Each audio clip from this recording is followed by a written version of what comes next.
we open wide the virtual stage where ideas spark and wisdom fills the page. From the UK to the land of maple trees, John and Mike bring clarity with ease. We're building meetings, webinars with might, helping you shine, your message taking flight. Whether you're new or you've done this before, Lord Zoom Live will help you do much more. We're building meetings, webinars with might, helping you shine, your message taking flight. Whether you're new or you've done this before, Lord Zoom Live will help you do much more. Thank you for joining us, we're glad you're here. Together we grow, it's loud and clear. On Zoom we connect, we learn, we grow. Welcome my friend, enjoy the show.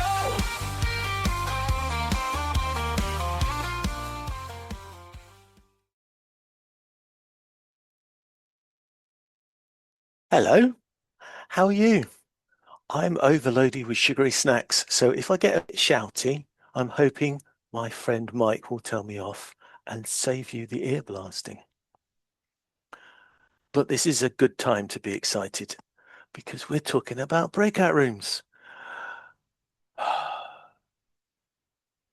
You think breakout rooms are boring? Breakout rooms are the most exciting thing you can use in Zoom. Well, at least that's the theory that I'm going to try and force upon you today. So let's try and bring things down to normal and calm. And the calmest guy I know on the planet is my friend Mike. Hi, Mike. Do you like breakout rooms? I feel breakout rooms. Hello, everybody. I feel that breakout rooms are useful depending on again, your use case. So in our situation, breakout rooms is great for if we are having a cross Canada dealer meeting, as an example. We will throw our salespeople into individual breakout rooms, and then the people that are in that area, or our dealers that are in the area of each sales rep, can then go into that room and have conversations with them. So that would be a quick little dirty sales breakout room example. So yes, we do use that when we're doing larger dealer meetings.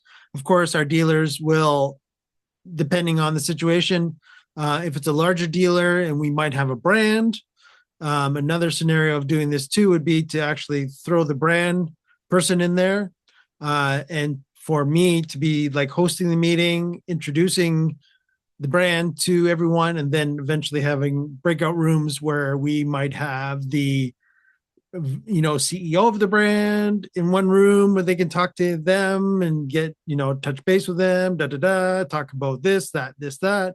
Or we might have some of their representatives in individual rooms as well, depending on the product. Should it be like a product specialist at the brand? They can have individual breakout rooms. So a lot of different capabilities of breakout rooms, because they are, in essence, mini meetings within a meeting. Well, I think that's fantastic. Can we go home now? No, maybe we should go into a bit more detail. But that was lovely, because what I got from that is that almost every single type of event or setup that isn't just a meeting Mike's got a reason to have breakout rooms. And honestly, I think that's true for everybody. If you have an event,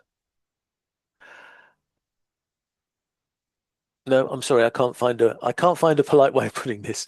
If you have an event and you don't have a breakout room session, then you're probably just shouting at the audience and not actually taking any notice of them. That's a little bit controversial. And I can get away with it because my community t-shirt is in the wash, so I'm wearing just a jumper instead. But I would challenge you that if you do not have a breakout room session in your webinar, then you must question how inclusive your production is.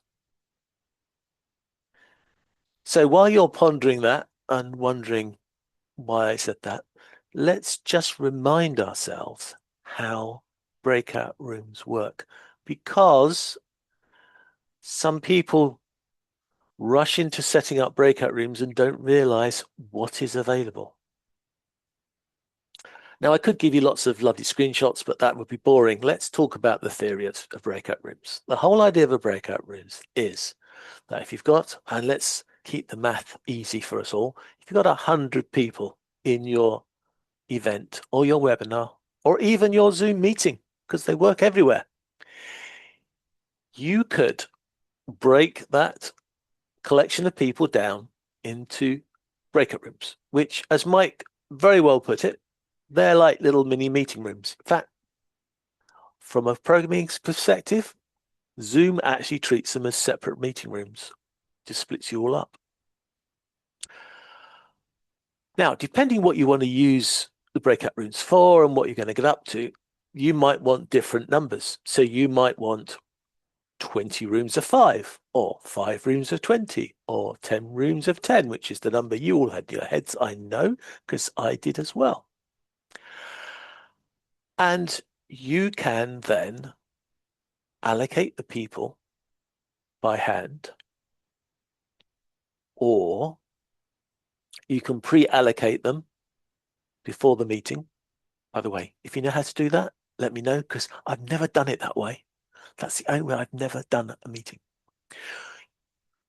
So in the meeting, you can allocate them automatically as well as manually. And automatically, you just say, I want 10 rooms. And then Zoom calculates how many people are going to be in each room and allocates them all. And you would just end up with 1 room short. And that's it. It's done. But is it? You see, it isn't done. Because there are some settings in breakout rooms which people get too excited and never even look at, and they are important. And I should mention, because somebody's bound to have asked, what about the panelists in a webinar? Well, the panelists you can include in the panelists you can include in their own set of breakout rooms, or you can include the panelists and attendees together. So you have a choice there. But when you have decided what you want to do, then let's look at the manual and the automatic at the same time and just think of the options that are available, because they're important and they're on the little gear icon in the bottom left. And I'll click one if I can find one to make sure I don't miss it and get everything in the right order. So the first thing you have is you actually have an option. Now, if you do this manually, you have the option. If you do it manually, you have an option for everybody to choose their own room. So you can set a set of breakout rooms. You can give them names for whatever you want them to be responsible for. And you can just let people go in their own rooms. You can also, and this is quite neat, when you're doing a webinar and you have panelists as well, you can give the panelists the a choice of a room and not the attendees. So you can give panelists more opportunity to move around. You can allow people to come back whenever they like. So if you have a session where people have got a task to do and they can come back in the main room where they finished, you can set that option. If you don't, they have to stay there until the countdown starts, and then they're allowed to come back. The next thing is you can actually set an option to move them automatically. So rather than open the breakout rooms and they all have to, I'm sure you've seen it. You see this little thing saying you've been invited to go to a breakout room, and you can choose not to go. There is an option that auto moves everybody, so they all get shoved off to the breakout rooms, which is one. Well, that's going to look good when I got 60 frames a second, isn't it? Shoved off into the breakout rooms when they are requested to, when you open up the breakout rooms. Then, of course, you have the room capacity, depending on the number of rooms you have. But room capacity is only available on manual, and it's only been around recently. and I'm not even sure it was in meetings last time I saw. So I have to check that one. And then there are the two closing things. So the first thing is you can auto close all your meetings after so many minutes. Now, really make sure you don't have that set if you don't want people to come back in the room at a specific time. If you do want to come back at a specific time, you can set a timer for so many minutes and then they will come back at that time. But of course, the problem is when you close a breakout meeting, some people might be in the middle of a conversation and just closing it randomly might not be something they like. And that is why we have a countdown timer available. So the countdown timer, you can set how many seconds before the room is forced to close. So they will get a warning saying the room is closing in and they get a countdown timer. Now I said about people can come back on their own. So even if you force them or you don't force them, it doesn't matter which way around. Even if you don't allow them to come back into the main room before the session ends, the session is sort of set to end when the countdown timer starts. So when they've got the 60 seconds or 120 seconds is quite often the figures, countdown timer starts, they are now free to leave their breakout room and come back to the main room in any time during that time, or they can wait till the timer times out, in which case everybody will be pulled back into the room. And just from an admin point of view, people can take 3 or 4 seconds to get back into the room because, as I said, as I gave away a secret, it's like leaving one Zoom meeting and joining another because breakout rooms are seen as separate meetings by Zoom.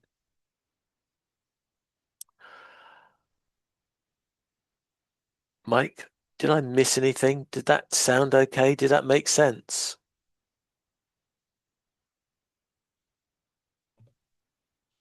So far, so good.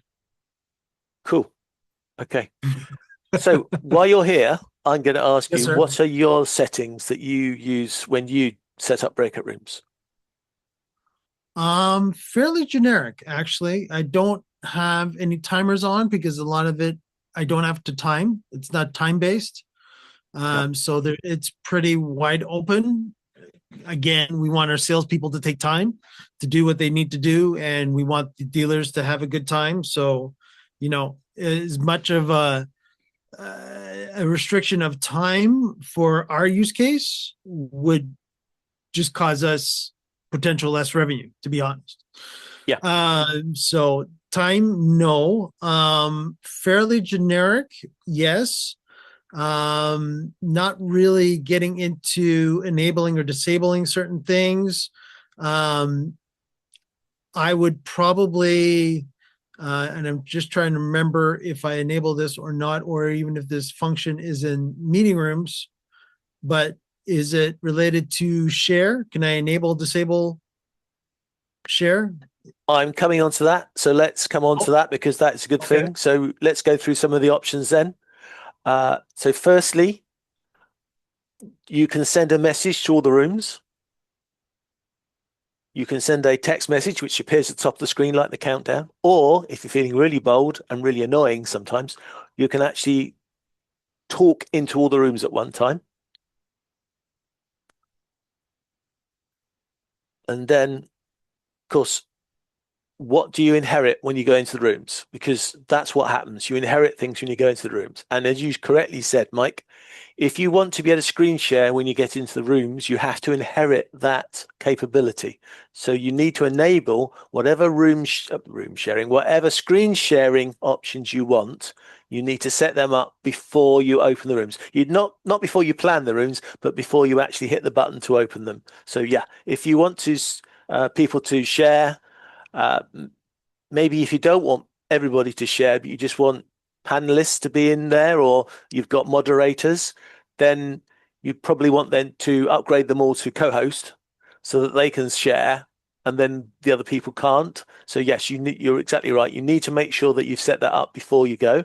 As far as chat's concerned, it doesn't matter what the rules are in the meeting room when you get into.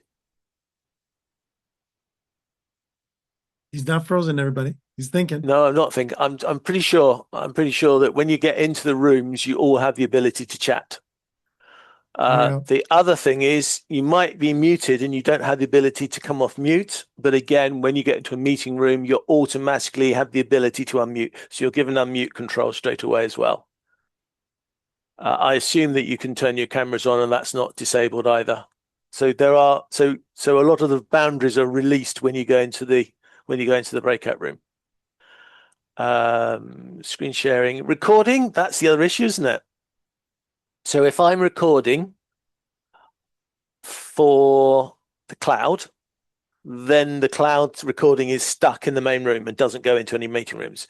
If I personally go into a room and I have the ability to record, then I can record and I will record my room. So if you wanted to record when you went into your room, I would have to make sure that you've got recording options available to you, and then you would inherit those, take those into the room, and then you could do recording. So what usually happens is if you want panelists to record, then you'd make them co-hosts. In fact, to be honest, in most of the situations where I do organized, invigilated, or controlled rooms, I will always make sure that I make all the people that are going to be responsible for the rooms co-hosts, so they've got all the abilities of a co-host to moderate their room in any way that they need to. But good point, good point. Anything else that you need to prompt me on that I haven't remembered yet?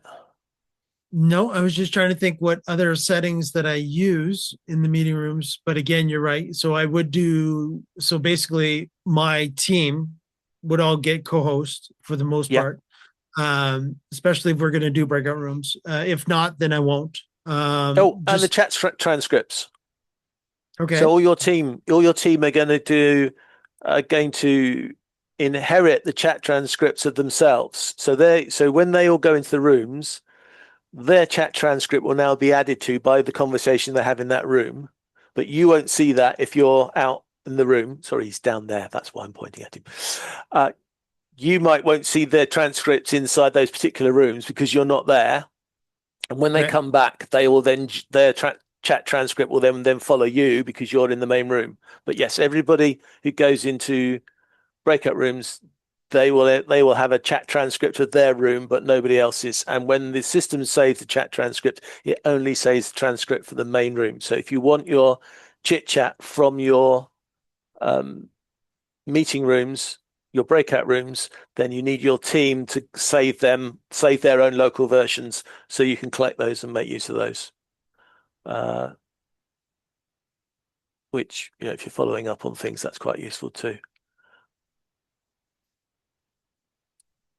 Should we go through some examples, Mike? And if you can think of anything else that we haven't talked about. Oh, we didn't really talk about manual too much. Maybe I should just mention a couple more things about the manual breakout rooms. So the manual breakout rooms, it's all fun. If you're good at math. If you're not good at math, it's a nightmare. But if you're good at math, then it's good. So you can just basically you can create as many rooms as you like. There is a limit. But to be honest, we don't really worry about that limit too often because it's so big that it doesn't really make much difference. But you can add your rooms, and then they're called room 1, room 2, room 3 because Zoom's really boring when it comes to naming rooms. But that doesn't matter because you can go in and edit the rooms if you want to and change the names of them.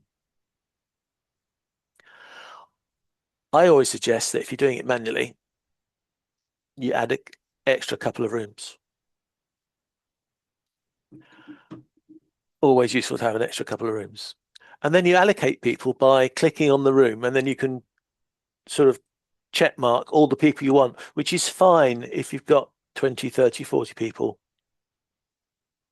No, it's not. It's fine if you've got 10 or 20 people. I've had to do Toastmaster meetings when I've had 80, 90, 100, 200 people, and it takes forever to assign them all to the rooms. Which is why this pre-assignment is a good idea, but I've never used it. Have you used pre-assignment, Mike? No, but what I did notice, I was just checking just wanted to remind myself all the different settings that are in host tools for breakout rooms, or used to be in host tools, but now is its own separate breakout room config now. So that's important to tell everybody about that too, John, how things have moved there. Excuse me. But basically in there, the auto move I use. So auto move the panelists to their individual rooms. That I do use. I don't use any of the timing stuff, as I mentioned. Yeah. I do make them all co-hosts if they need to do anything fancy. So if the sales guys want to throw up slides or some sort of documentation from their PC, from their Mac, whatever, they can do that without any problems. I don't necessarily want dealers or dealers that show up to these sort of meetings to actually be able to share. So that's why I would definitely, make each person that is sort of the host of that breakout room, aka co-host, now be able to, again, meeting within a meeting, right? So Yeah. if they need to go into more specifics, then I've told my sales team, schedule something outside. If it gets to the point where you're starting to see 5 dealers in your room, all of a sudden you're dedicating your time to just one, you might get to the point of saying, okay, let's talk more. Again, telling everybody that they can reach out to that person. They'll set up individual Zoom meetings in the future at a future time to get into a little more specifics. Go, Johnny. Did you know Oh. that from a breakout room, you can ask for help?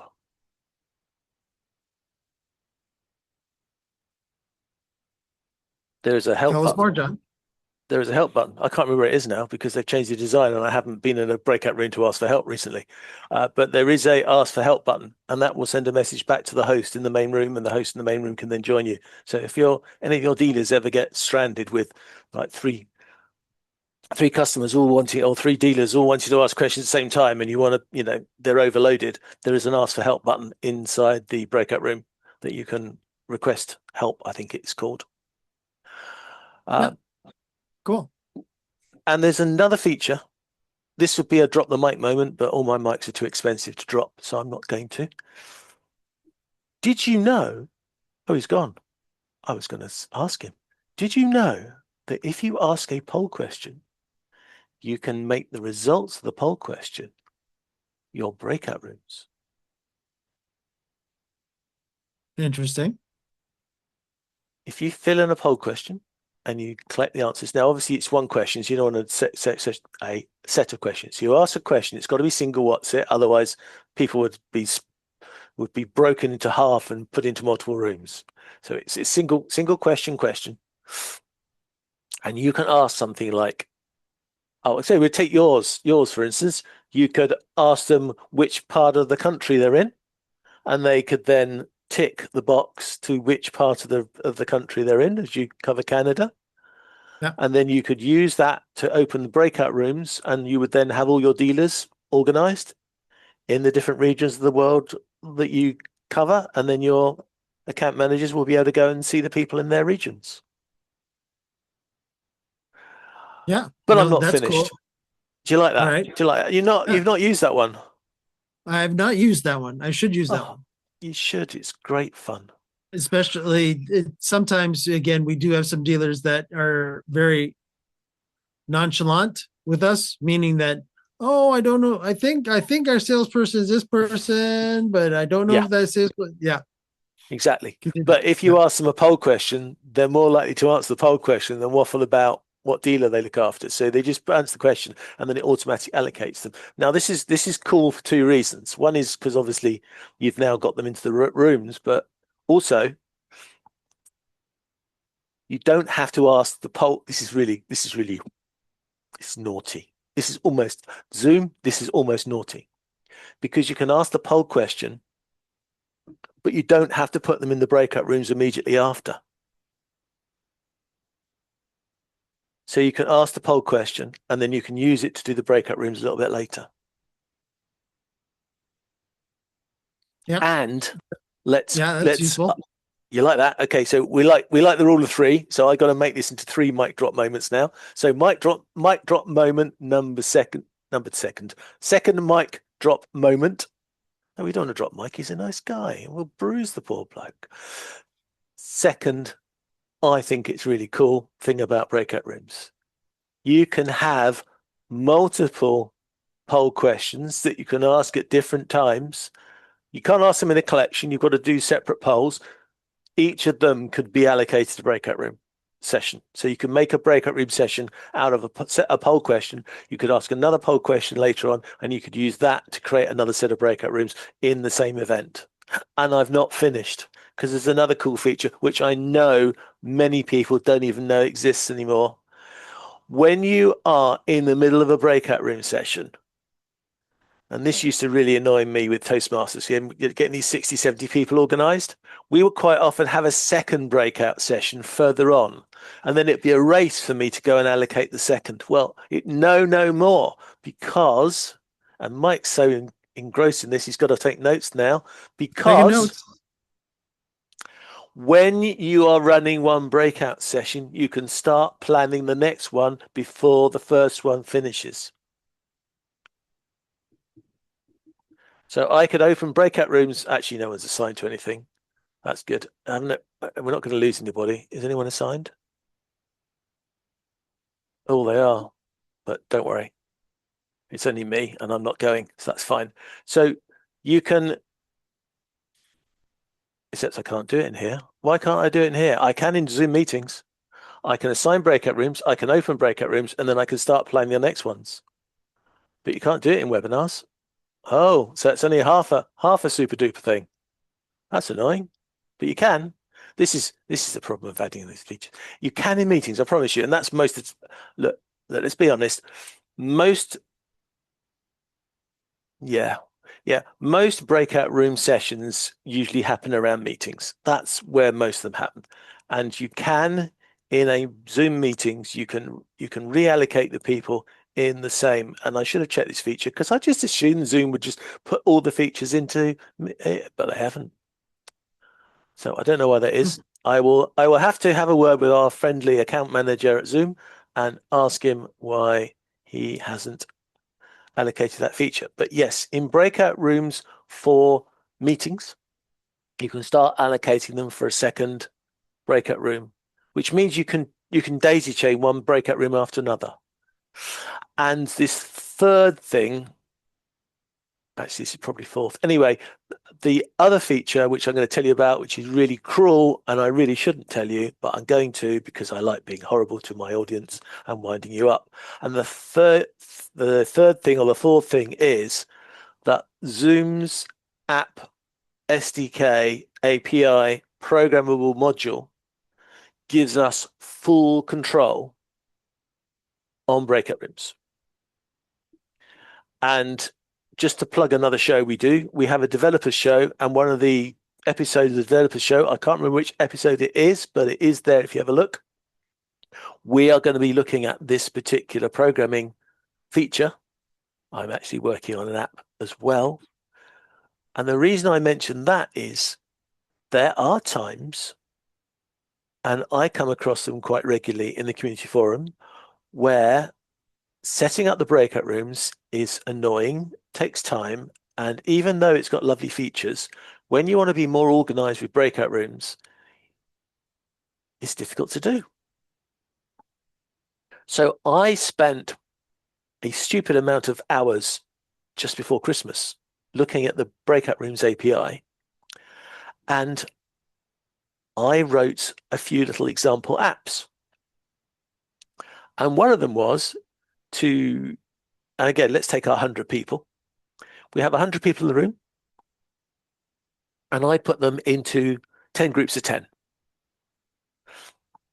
But this is a speed networking event. So ideally, I want to do a second session, and the problem I have is that Zoom only gives us the option to randomly select people or manually select people.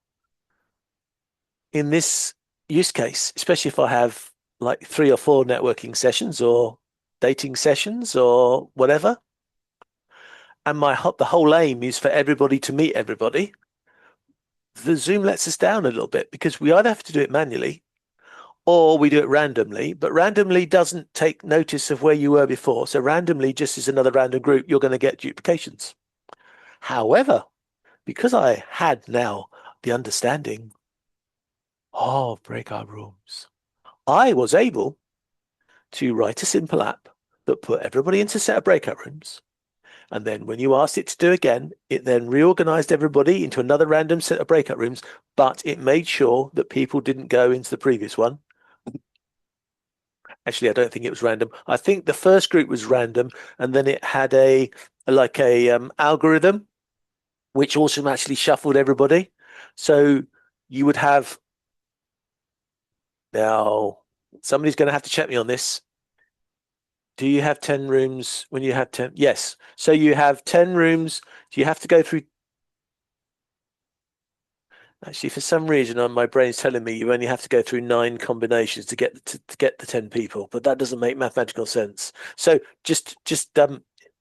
it just shuffles everybody, and then you say do it again. It'll shuffle everybody again. You can put them into breakout rooms. You can then bring them back. You can say shuffle again, and it will just keep shuffling until it gets to the point where everybody has seen everybody. So if you have an odd number of people, like you have 92 people, then we're going to get to the 10th combination, and 2 people are going to see people that they haven't seen before, and 7 people have already seen everybody, and they will see people they've seen before, but they're the leftovers. And then if you did 11th time, then everybody would see somebody they've seen before because they've now run out of combinations.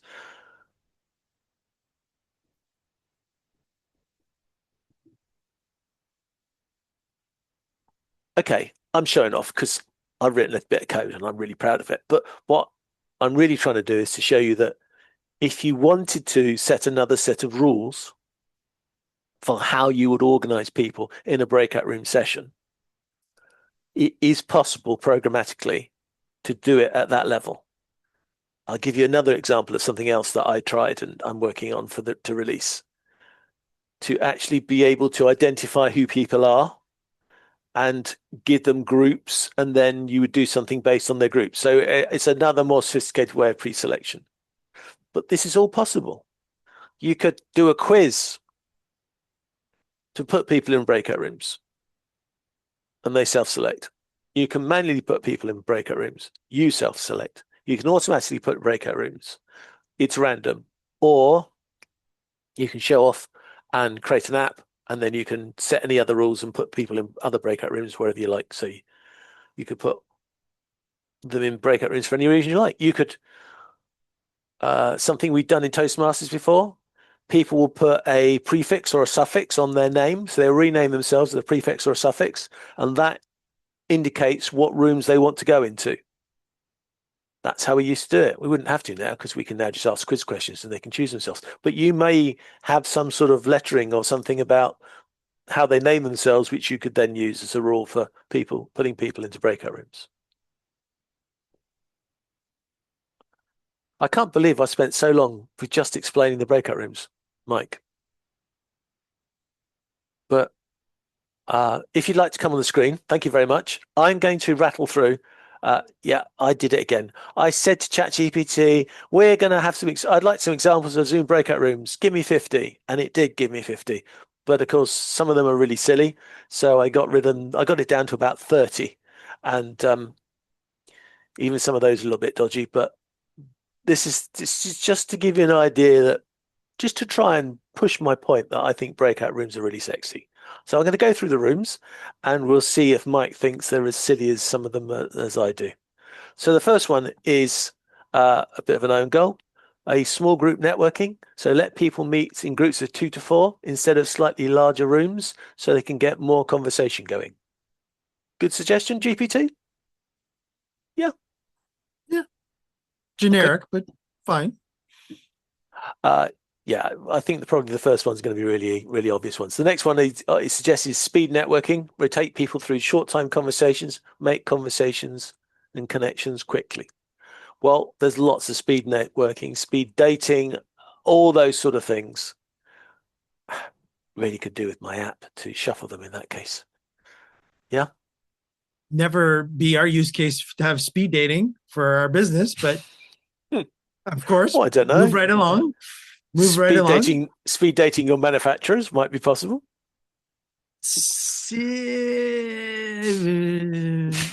Yeah. Okay. Let's Okay. say politically no, but let's continue with that.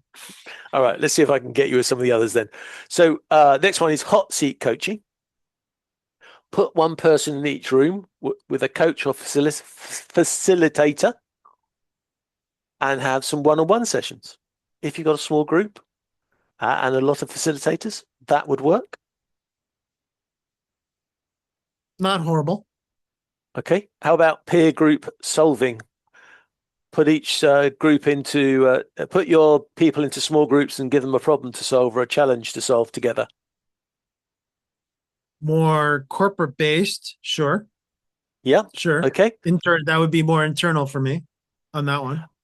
A mastermind discussion, small group, share goals, obstacles, and next actions. I would probably not need to go as far as doing a breakout room for that, but I could see it. Okay. Mastermind discussions, small group, share goals, obstacles, and next actions. I swear you just did that one, John. Did you not? Yes, so do I.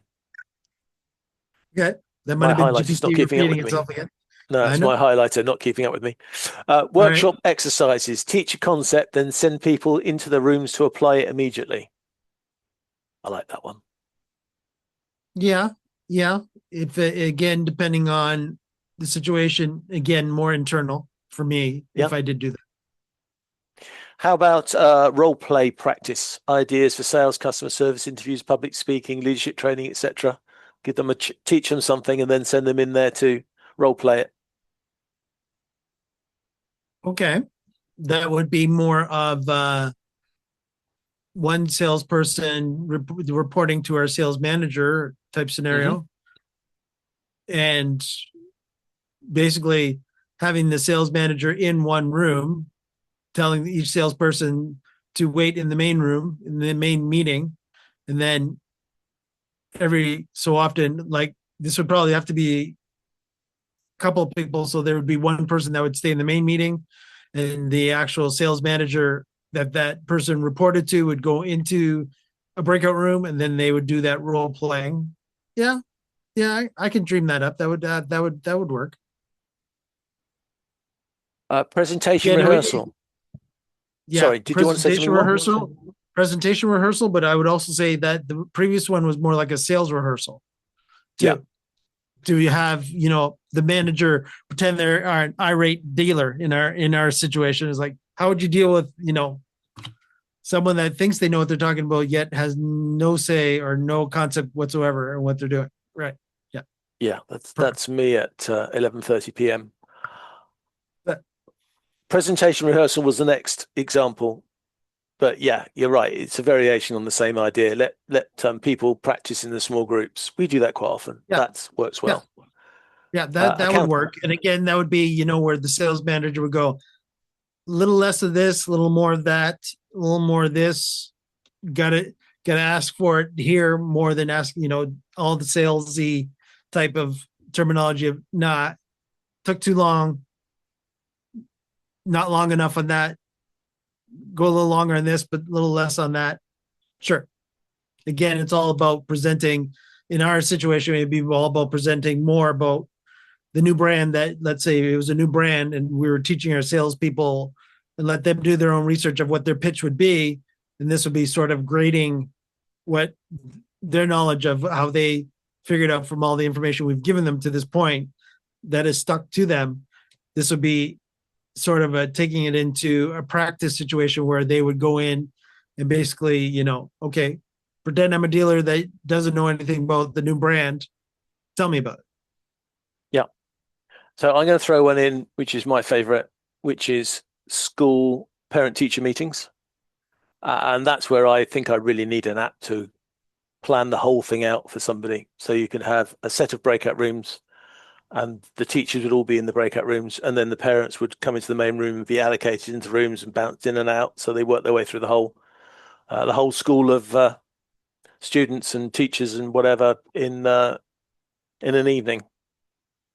Because I think that would be a nightmare to arrange by hand. Well, I know it's from many of people that have gone to teacher parent interviews. as we call them in Canada, madness. 9 times out of 10, it's madness. Where sometimes all of a sudden people will start walking in, the teacher hasn't finished with the person, and that's in person. So, yeah. Virtually would be a lot smarter, a lot more efficient. 100%. Okay. Next one, I believe, is brainstorming sessions. So just to get a focus grouping together and brainstorm something, and then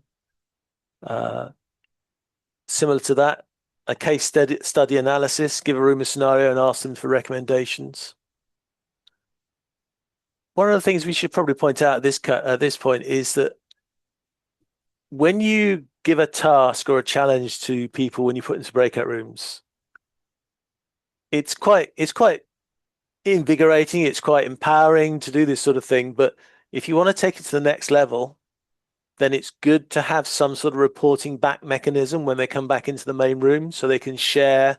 Maybe a leader of each group will share their conclusions or the best idea they had or something, rather than, which I've seen groups do before, they put into breakout rooms and then they do their stuff and they come back and they go on to the next thing and they don't acknowledge all the great work that's happening in the breakout room. So personal experience, try and close up the whole breakout room scenario in some sort of follow-up feedback once they're all back, everybody's back in the room together.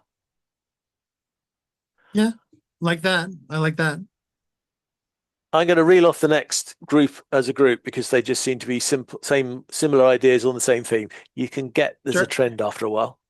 But topic-based roundtables, new member welcome rooms, VIP or premium discussion rooms, team planning sessions, department or regional check-ins, project breakout rooms, debate and discussion, collective note building, feedback circles, community bonding, language practice, interview simulation, customer onboarding, support triage, facilitated introductions, reflection and debrief, idea testing, action planning. All variations on the same idea, but these are just basically, my short answer is, and I know Mike's going to have a better one than me because he's going to have longer to think about it. My short answer is that I feel that anything where you are in a big group dealing with a big subject, and it would be better discussed in smaller groups to get more traction, more interaction, more understanding, that's when a breakout room is a really useful thing to have. And it's not time wasting, because instead of one person speaking the whole time, you've now got a whole set of rooms of people speaking. So my argument is it's more productive than just one person standing at the podium delivering content. Yeah. And again, too, I'm just thinking of different scenarios, like when I've been in person, where it would have been nice that if they did have different physical rooms for, when they wanted everybody to break out. And usually I've seen this done where they've said, okay, everybody at this table, you're now a group. Everybody at this table, you're now a group. Okay, so I want you guys to do, in this group, on this table, do X. On this group, you're doing Y, as an example. So this would be equivalent of taking that in-person situation where now you're per table, now you're per break room. And so you basically have a breakout room where, as if you were a virtual table of people sitting all at the same table, you could actually have, and again, as John was saying, you could randomize it too, that, and John, correct me if I'm wrong, you could actually max out how many people you want per room too, correct? So if Yes, I wanted 8 people, 7 people type scenario? Yeah, you set the limit and then it will randomize the rooms and the leftovers get left in one room. Right. So again, we don't limit the rooms number. That's why I was asking John on that. I don't use that functionality because again, we don't want to limit how many dealers can go talk to the salespeople in the most external part. But internally, again, we don't have enough of a team to even need to have the maximum situation turned on, but I could see it if it was like a large, where you potentially have 40, 50 people, where you want to break them out per, if you really wanted to get cute, banquet table back in the old days, which would be, 7 to 8 people in a round table type scenario. Well, then you just make a breakout room of 7 to 8 people, and you have one person be the, if you need that one person to be the boss of that table, to be the person that reports back to the person that's giving his or her speech to everyone. Then again, this is, John, could this be done in webinar as well? Because I could also see this being in both a meeting, Zoom meeting, as well as a Zoom webinar submission. Yes, but to be pedantic, because somebody's going to try and catch me and tell me off here. When you set the breakout rooms, you set up the number of breakout rooms. And I'm just trying to check on webinars for you at the moment to see what it does. Because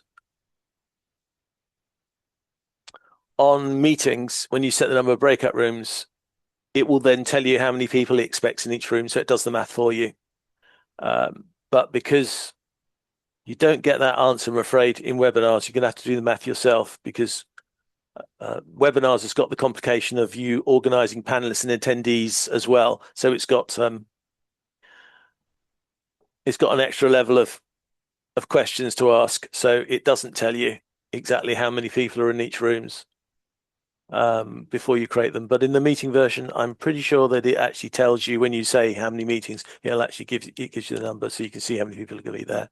And of course, if you do randomize and it doesn't work as you expected it, so you did your math wrong, and Mike ends up with too many people in the rooms, and he doesn't like the way they're shuffled or whatever. You haven't opened the rooms yet, so you can hit the recreate button and do it again. So you can do the creation. You can choose how you're going to allocate them manually or automatically. But if you don't like the answer, you don't have to accept the answer. You can go back and start again. You haven't committed yourself to opening the rooms until you get there. And also, I have been known to do it automatically and then find that people aren't the way I want them to be. So then I sort of changed it, and then I open the rooms. So you can sort of manually override the shuffling after you've done the shuffling for the people in the rooms, if that makes sense. It almost made sense in my head. Yeah, perfectly. So so that gets back to that. So that would be great. Yeah. So again, that was just a situation where I've been at different conferences where they've done that locally, to be able to, again, we want to, as much as possible, take the physical and make it virtual, right? So that would be where that situation would come into play. So that'd be cool.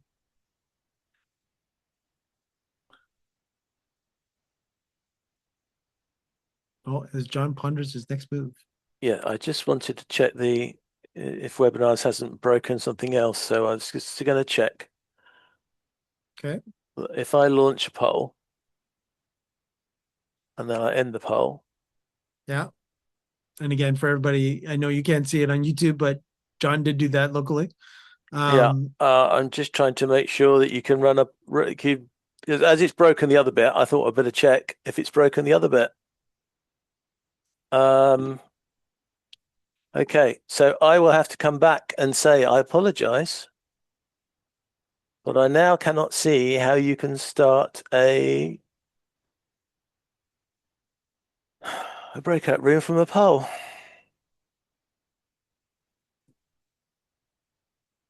So, oh dear, they have not transferred that feature into webinars. Okay. Feature request it is, John. It is. It is. Oh, you're just all going to have to start using my app. So I better get it published in the network onto the marketplace quickly. Never assume anything with Zoom unless you've done it yourself. They don't always pass features across from one place to another exactly as you expect them to. And it looks like they haven't here. I'm disappointed. Disappointed from London. I'm going to put a feature request in as soon as we finish this webinar, because running polls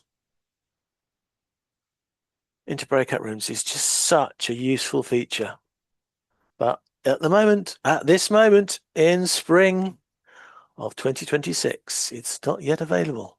So I will have a go to those that I know in Zoom and get that feature changed as soon as possible. But please don't let that put you off using breakout rooms, because they are great. Look, there is a workaround. There is a workaround. If you can't do a poll, then all you do is you create your webinar and you build your breakout rooms, you name your breakout rooms, and then you get everybody to self-choose which breakout room they go into. It's a little less devious, but it does get you the same thing. You don't need to leave them all as Zoom 1, Zoom 2, Zoom 3. Rename them to what you want them to be, and then get people to self-choose which breakout room they go in. The only downside of that is if they get bored, they can leave that breakout room and go to another one because you give them permission to move around the breakout rooms. But it doesn't matter. Oh, and I've got one other feature which I forgot.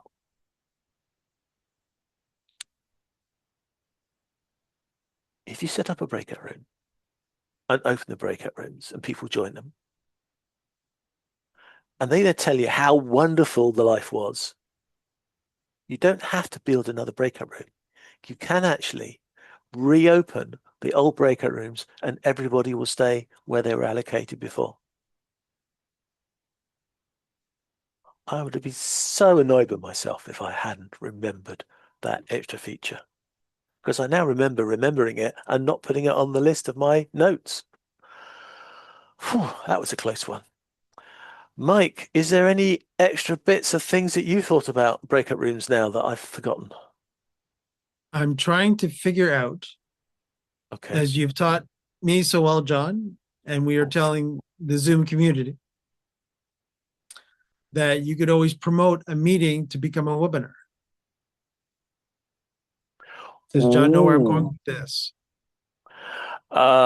He does this to me a lot, dear audience. He will let a statement out because we've had some conversation back in the midst of time, and then he'll expect my brain to be on the same wavelength as his, and I'm a few kilohertz out. But there is one thing about Zoom which I do like, which again is a little bit of a dirty secret. You create a meeting, and then somebody, your boss or somebody, comes to you and says, "Actually, John, we need to run this as a webinar. Did you know?" And if you looked at the very bottom of the editing of a meeting, if you have a license on your account to run webinars as well as meetings, you can actually convert a meeting into a webinar. Okay, you're not impressed. Might you be more impressed if I told you that the reason you can do that is because it keeps the same ID number within Zoom? So all the information about the people who you've invited to the meeting will now automatically appear in a webinar. In fact, if they have a link, they will probably appear in the webinar too. But that's not enough, is it? So as Mike's now put this challenge down, let me tell you what else you can do. You can actually move a meeting from one user to another. So when I go on holiday in June, and I haven't told Mike this, so when I go on a holiday in June, then I can hand all my meetings over to Mike. I can actually authorize him as a co-host effectively of my account, and he can inherit all my meetings. In fact, he can then get his own back because as a co-host of my account, he would then be able to schedule meetings on my behalf. And just to finish the circle of Zoom communications, it is also possible to go into the Zoom events portal and update your Zoom webinar into a fully fledged Zoom events and then add all the bells and whistles to that if you have the license. Oh, and I can go one step forward as well, because even more, if you have an event on your hub, you can actually transfer it to somebody else's hub. within your organization. It's got to be within your account. You can't give it to somebody completely separate organization, but within your own organization, if you're a hub owner and you have an event that you want to hand over to another event owner, or maybe there's a new hub that you're setting up that you want to have it there, you can transfer it across as well.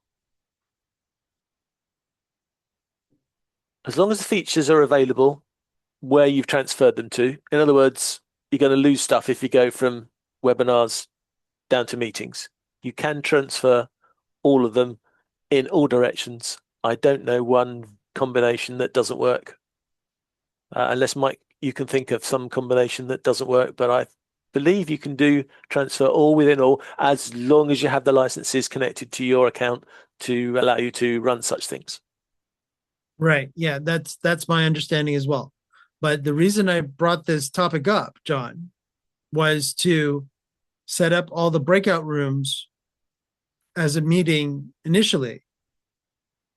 Will that transfer properly to Webinar or Webinar Plus? I don't know for certain. And I'm concerned because they haven't added all the features, but I would still be very disappointed if it didn't work. I would expect it to work, but because they have, because they've got they couldn't just move it across straight away. The reason they couldn't move it straight away is actually quite obvious once you think about it, because you've got these two level of users. You've got panelists and you've got attendees. So because you've got the attendees and the panelists, and you can obviously deal with them in different ways, the breakout room system is not a complete copy of what's in meetings. So I would like to think that it works, but I can think of reasons why legitimately it might not. So I would have to try it and find out, and I'll put it in the meeting notes or something in the notes. But yeah, in theory it should work, but because of that complication of panelists and normal attendees, there would be a good reason if it doesn't work that Zoom could, yeah, because it would be disappointing that all of a sudden you've configured everything, you've got everything laid out, you've got all the breakout room information done. Then all of a sudden the boss comes to you, like you're saying, last minute, day before, 2 days before, this really should be Webinar. You might need my app, because I didn't think of it for that reason, but I actually thought of being able to save breakout room rules as a template so that you could then employ them in other meetings. So that's one of the thoughts I had. Not exactly the same reason, but the same thinking down the same lines, that yes, it would be nice because we can save polls and we can reuse them in multiple meetings and events, and we can save we can save polls, all the different types of polls. And we can save the other ones as well. I can't remember the other thing we save. Yeah, so I'm thinking of the screen. So you can, when you create a poll, it says, do you want to save it to your, now I'm just going to start it up because I want to get the wording right for you. Mm-hmm. What the wording is. There's polls.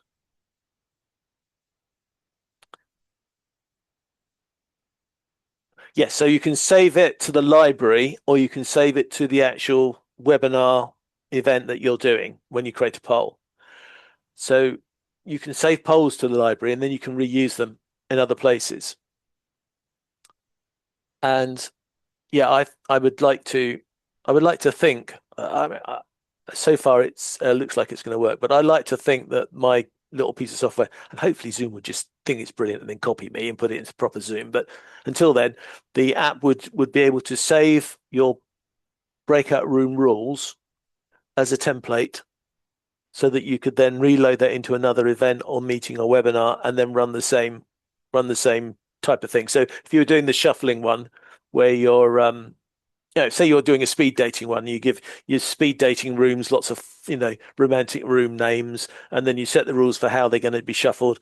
Then I would hope that my template would then save that, and then you could bring that back again to your next meeting, and then it would have the same room names and it would do the same operations for you again, rather than you have to keep reprogramming it every time. But Zoom out of the box doesn't do that. Yeah. I was just trying to get around some of the reason I was asking John was to get around some of the lack of webinar functionality that's in meetings. Sorry, let me do this again. Lack of webinar breakout room settings that are currently available in meeting. That's why I was thinking of if you did it in meeting first, where we have the full capabilities of currently what is in meeting for breakout rooms, that should, which is what John wants to test, should be transferable to, if you did want to go from that meeting designation to webinar, it should transfer over. But Yeah, that was, my suspicion is it's not going to work yeah, because of the panelist issue. right. Unfortunately, but never mind, because we will have a template program to save them. Can I save existing ones? Oh, I don't know. I think I could. I'll have to look into that. I can save my own ones because I'm making them, but can I save the ones you created elsewhere? Oh, another challenge for my app. Right, well, I'll be on that. That's my work for tonight then. Trying to work out another feature for breakout rooms. But my work for today, I believe, is done. When we started this, we didn't think that discussing breakout rooms would take more than 10 minutes. That just shows, Mike, that there's more to this subject than just open a room and send people away. Yeah. And again, the limitation is your imagination, is the official answer to that too. So the Zoom capability, Zoom has the capabilities of, that, yes, they call it a breakout room. That is very corporate of them. But think of it this way. If you were in a banquet hall situation, this is like you having small halls within the big hall. And you could do anything with the small halls. So why not do anything with the breakout rooms? And when you want everybody to come back to the big hall, you're making a big announcement through all the different halls over the main speaker system there that everybody come back to the main hall. Well, guess what? Zoom has that in the breakout rooms where the host can actually do a broadcast to all the rooms. Please come back to the main room because we're going to be continuing with XYZ. That reminds me of a LinkedIn post I saw a couple of days ago where I think it was a facilitation coach was describing all the different room layouts and how they changed the power dynamics. And of course, they had a theatre style where everybody's all seats were in front, so the speaker's just speaking to them. They had the boardroom idea where the person at the end of the boardroom is basically the one in power. They had a one in the round, and of course, they had the little table scenario where you've got lots of little tables, people around the little tables. And yes, Mike, when you were saying that, I was thinking the difference between an auditorium where everybody's got a speaker up in front, they're all talking to that, being talked to by that speaker, and then the little tables that you'd have where everybody would group round and do group working together. Great analogy. Thank you for that. Of course. Speaking of brand new stuff, John, did you want to tell everybody about your new website? Well, that's really kind of you. It's not really a website. It's a web page. I think probably calling it a website would be a little bit generous, but thank you for saying that. Not totally happy with the way Zoom Events lays out everything. It does seem to be a bit chaotic sometimes. So me and a chap called ChatGPT had a conversation on Friday night, and we built a simple web page which gives you links to all the main shows that we run now, some of which you might even realize are new ones. It's at go.lordzoom.com/links or stroke links, whatever you put in. I think actually if you put go.lordzoom.com, it automatically goes to the links page as well from memory. I think that's the way we made it. No, there's a link there. because it's my redirect. Go.lordzoom.com is now my redirect service, my self-controlled redirect service. So go.lordzoom.com/links will show you a page very similar to what I screenshot and gave to Mike and beautifully put on the screen for us there. So we've got 5 shows up there. There are 2 others, but they are not every week and they're not openly available to everybody at the moment. But those are the main shows. Thank you for attending this one, or thank you for watching it on YouTube, which is where we will be posting it as soon as the recording is made available to us. Thank you, Mike, for your time again today, this Monday, and your contribution, and for catching me on the breakout room alternatives I hadn't thought of. So that's fantastic. Of course. And don't forget to like and subscribe to our channel to let YouTube know and Zoom know, of course, how much you love our content. Over to you, Johnny. Yeah, and please, if you go to go.lordzoom.com/links, you will be able to go to each individual show, and the registration is set up such that if you register once, it will let you know all the shows in the series when they happen, what they are. It's all set up to do that for you. So you can join us not just for one show, but for all of them in the audience. We haven't had any challenging questions out of our attendees today. But if you want to join the audience and ask those questions that you've always wanted to ask about the subject that we're covering, then you're always welcome to join the audience and do so. But for this episode of this show, thank you very much for your time. Hopefully my Lord Zoom t-shirt or my community t-shirt will be dry by the time I get to my next event. By the way, Zoom's getting a bit tatty after all this use. It's about time they sent me a new one. Oh, and Mike would like one as well, by the way. But apart from that, thank you very much. And only now we hope that I got the closing credits right for our closing music, which I've just updated. Well, only Mike knows the answer. So, Mike, thank you very much. Play, DJ. All right. Take care, everyone. See you next week.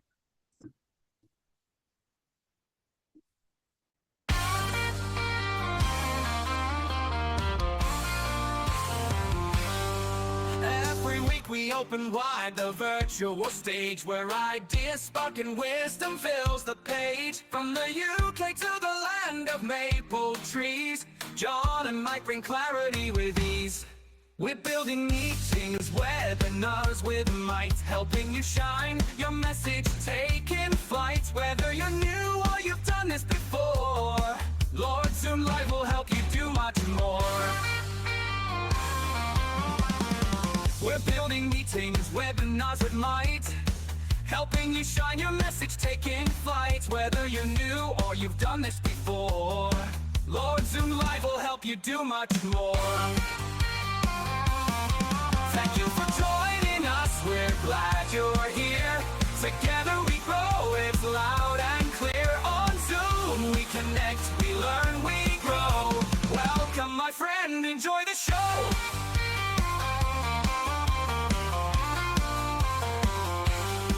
From big events to breakout rooms with flair, we've got the tools and we're ready to share. Guest experts drop in, bringing gold each time, with insights and tricks to help you climb.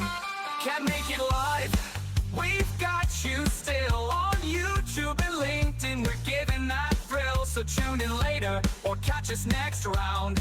Either way, your success is where we're bound. Thank you for joining us, we're glad you're here. Together we grow, it's loud and clear. On Zoom we connect, we learn, we glow. Welcome my friend, enjoy the show. And make it live, we've got you still. On YouTube and LinkedIn, we're giving that thrill. So tune in later or catch us next round. Either way, your success is where we're bound.